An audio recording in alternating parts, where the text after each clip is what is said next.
And we're back talking with Jeff Justesen of the NORCOR Juvenile Detention Center, and I want to talk to Jeff a little bit in this segment about the history of NORCOR. And so, Jeff, let's start there with the history.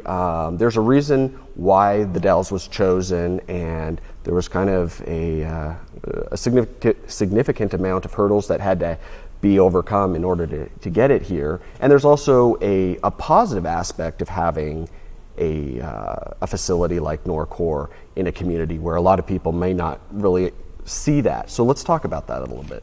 Yeah, back in the early and mid-90s, the leaders of several counties in central and eastern Oregon got together and said, we need jails.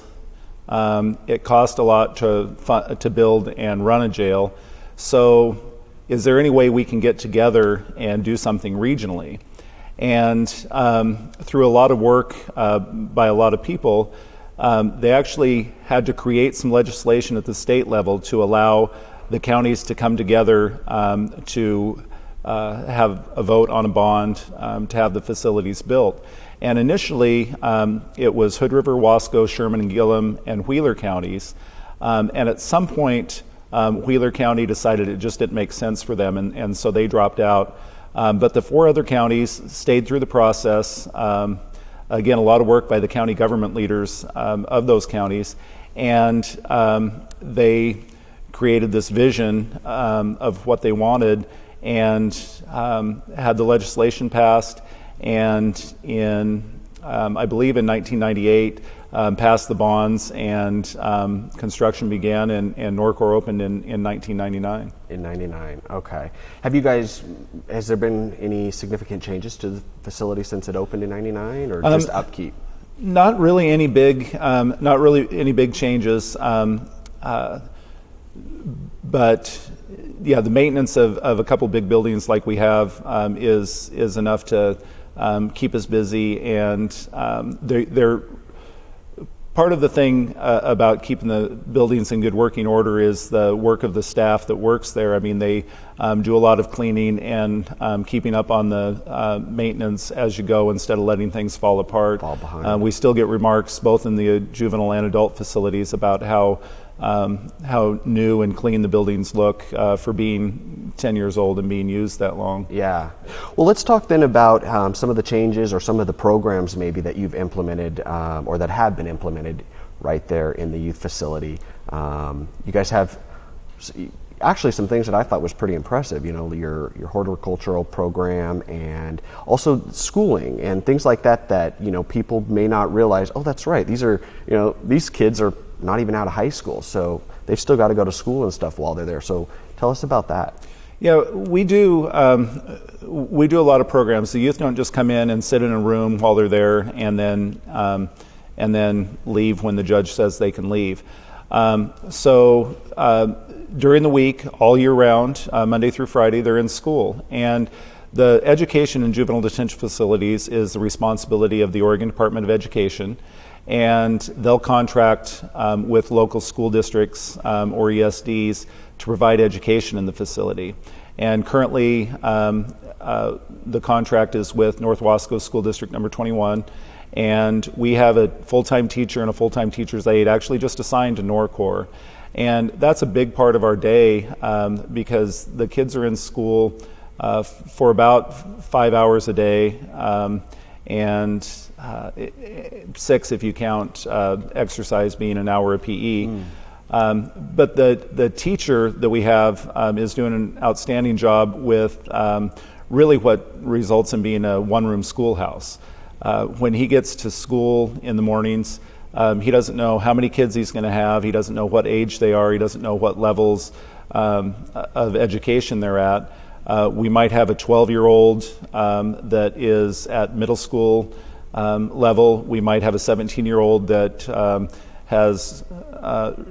is ready to graduate from high school and working on some college prep, and they're going to be in the same classroom at the same time. What about the cognitive self-change? Is that part of the schooling, or is that more of an evaluation? That's actually separate from the school piece. That's a program that we've developed. In Oregon, statute says that you can be sentenced to a local juvenile detention facility for only up to 8 days. You may be there longer pending sentencing, but only to 8 days. Or you can be sentenced up to 30 days if the facility has an approved curriculum by the state. We have that approved curriculum, and we call it cognitive self-change. And really, the philosophy behind cognitive self-change is that your thinking drives your behavior. And so we look at the criminal thinking that the youth had that got them in trouble and got them with us in the first place, and then we teach them some interventions that will hopefully create a more positive outcome for them in the future. And there's really 4 competencies to the cognitive self-change program.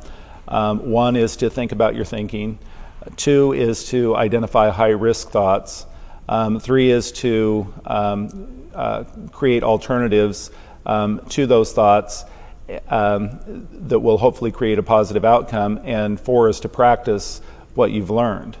And so what will happen is we'll get a youth, and I'll go real simple here, but they'll be in, and one of the things that they identify is that they stole a candy bar. And so we'll say, well, what were you thinking when you stole that candy bar? Well, I wasn't really thinking anything. I just stole it. Well, let's look really closely. Were you hungry? Well, I was just thinking that I might want it later. Well, write that down. And I was thinking, gosh, I hope I don't get caught.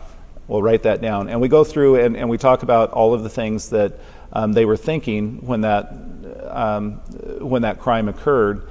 And we go through it, and they identify a number of those criminal behaviors and episodes, and then they look and examine the thought processes that come up repeatedly.